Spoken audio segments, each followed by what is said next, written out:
Hey, everybody. Welcome back to Sip and Talk. I'm Joe, and as always, I've got Sunny here with me. So we've been wrestling with something pretty fascinating lately, how countries remember their own history. Yeah. And maybe more importantly, what they choose not to remember. Exactly. And, well, today we're taking a good look at China and its relationship with its past.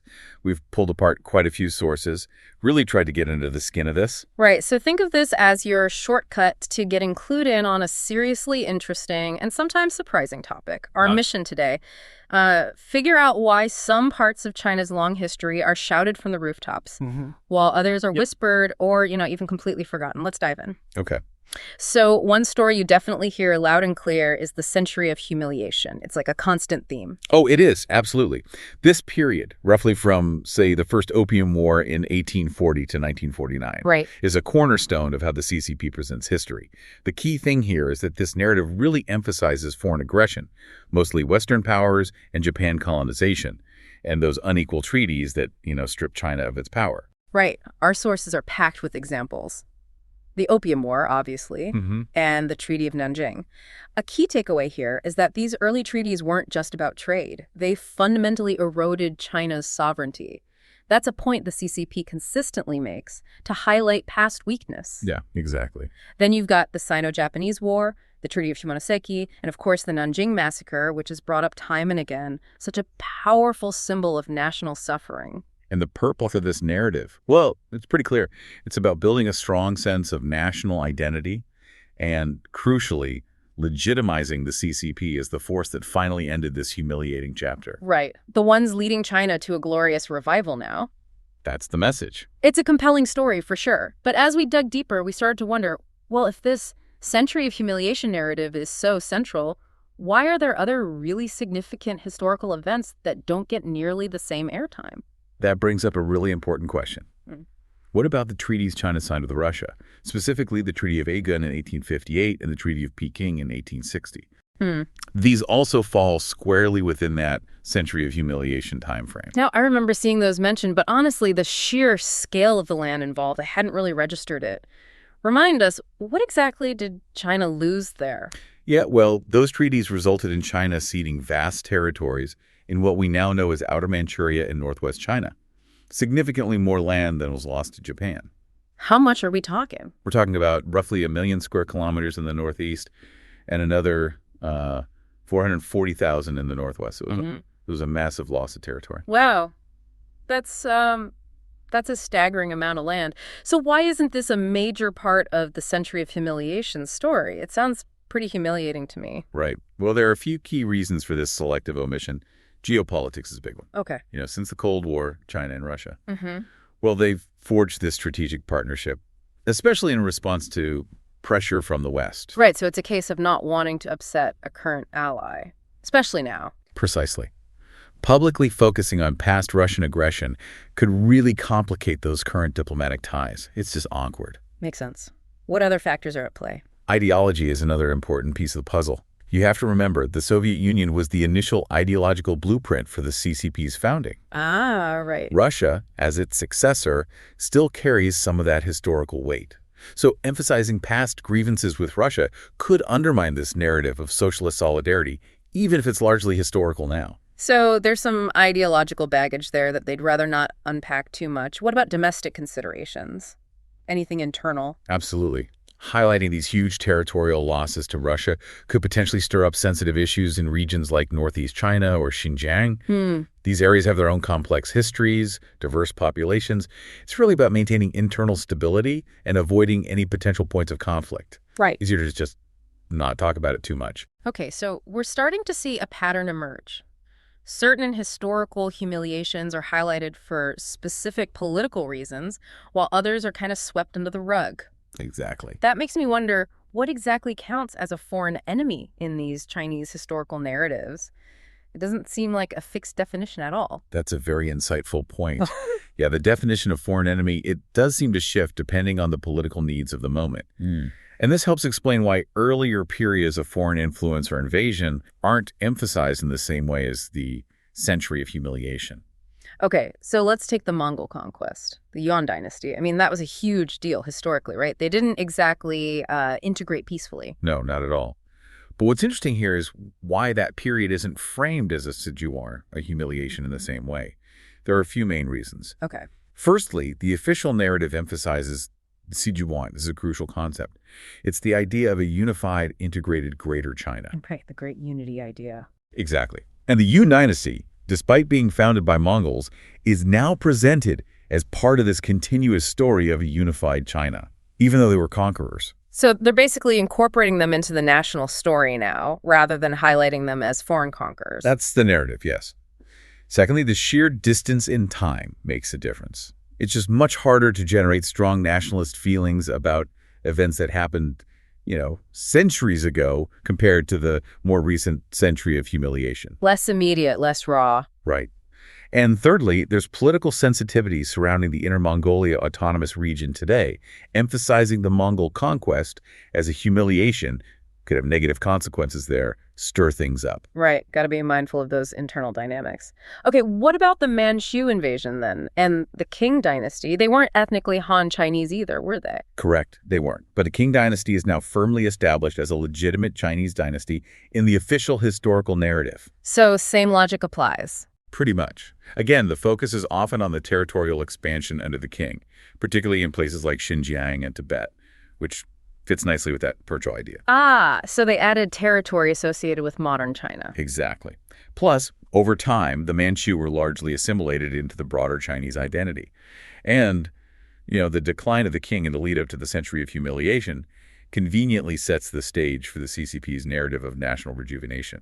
It provides a contrast. So the Qing's failures actually underscore the CCP's claimed successes. It's all starting to connect. You mentioned other invasions as well, briefly. Briefly, yeah. Earlier invasions like the Five Barbarians period or the Liao and Jin dynasties, they're even further back in history. Yeah. And the current political emphasis on ethnic unity makes it less advantageous to dwell on historical conflicts between groups that are now all considered part of the unified Chinese nation.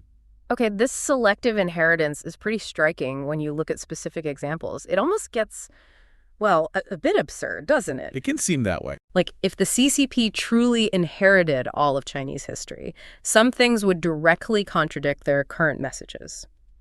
Let's look at some specific historical moments where this selective memory creates some pretty significant contradictions with the current narrative. Absolutely. Where to start? Okay, let's consider the Ming Dynasty's Siban the Heijin. Right. This was a period with severe restrictions on maritime trade, which is, in direct contrast to China's current push for globalization and initiatives like the Belt and Road. Talk about a historical U-turn. What about the Qing dynasty? Any interesting contradictions there? We touched on their decline, but... Anything else? Indeed.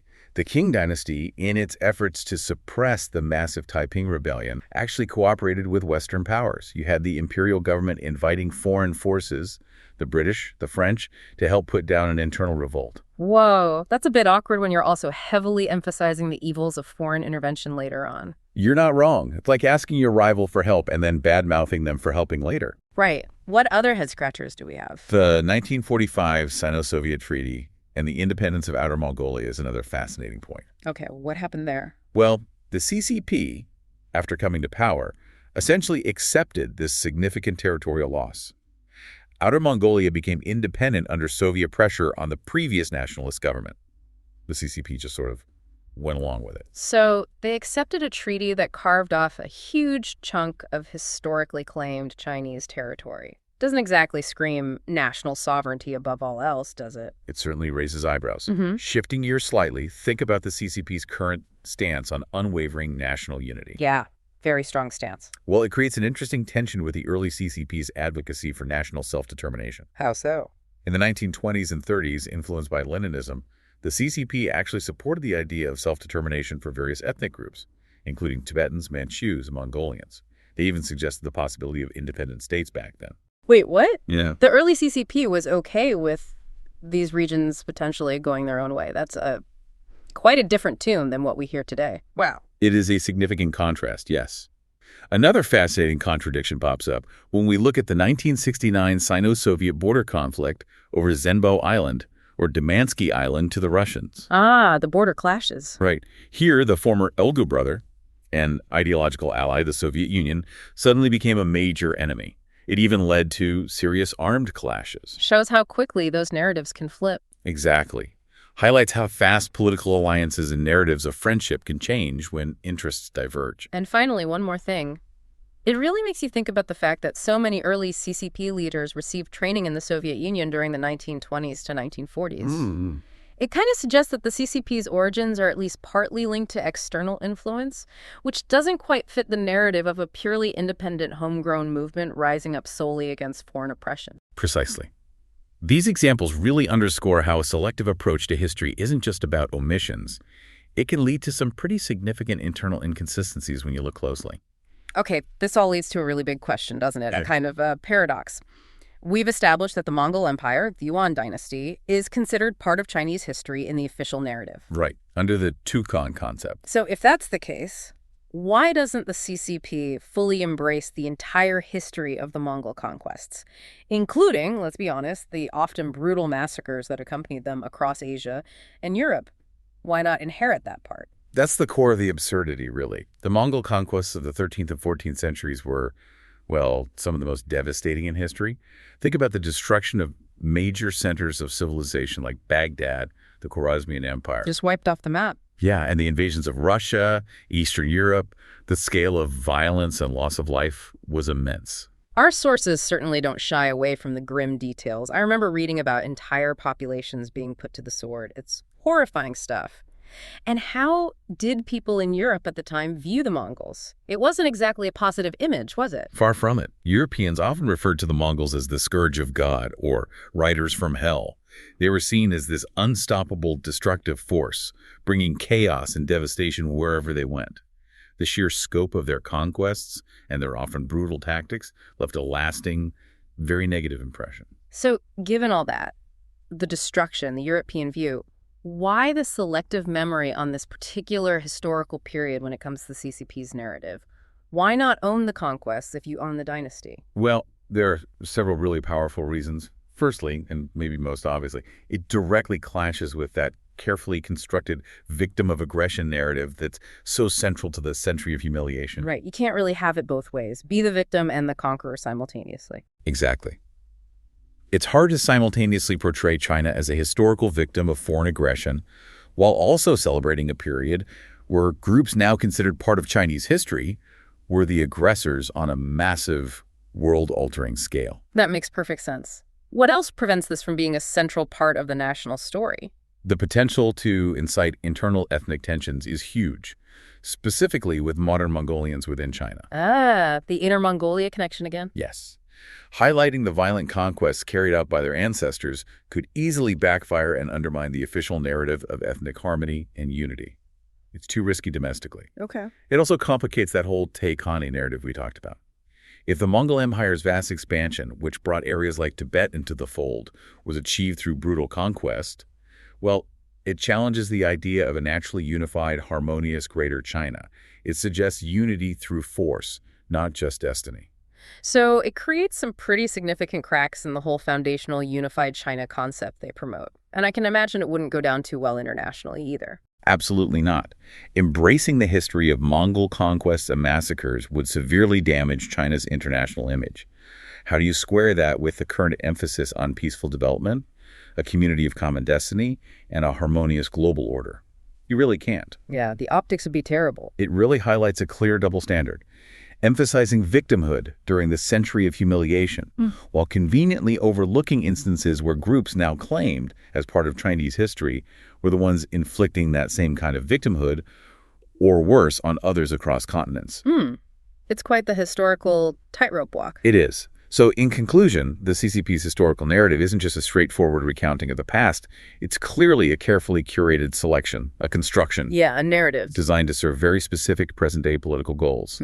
Legitimacy, unity, nationalism. Exactly. It's about shaping a national identity that supports current policies, justifies the party's rule, and reinforces its ideological needs. Memory as a tool. Which leads us to a final question for you, the listener, to ponder. Considering how clearly we see this selective construction of history in China's case, what other nations around the world might have similar patterns, similar selective historical inheritances, and what might be their underlying motivations? Definitely some food for thought there. How do other countries pick and choose from their past? If you found this deep dive into China's selective historical memory as fascinating as we did, be sure to subscribe wherever you get your podcasts. Please do. And hey, speaking of deep dives into creativity, go check out our buddy Mickey's YouTube channel. He's been dropping some awesome original music lately. Seriously good stuff. You won't be disappointed. Yeah, check them out. See you next time.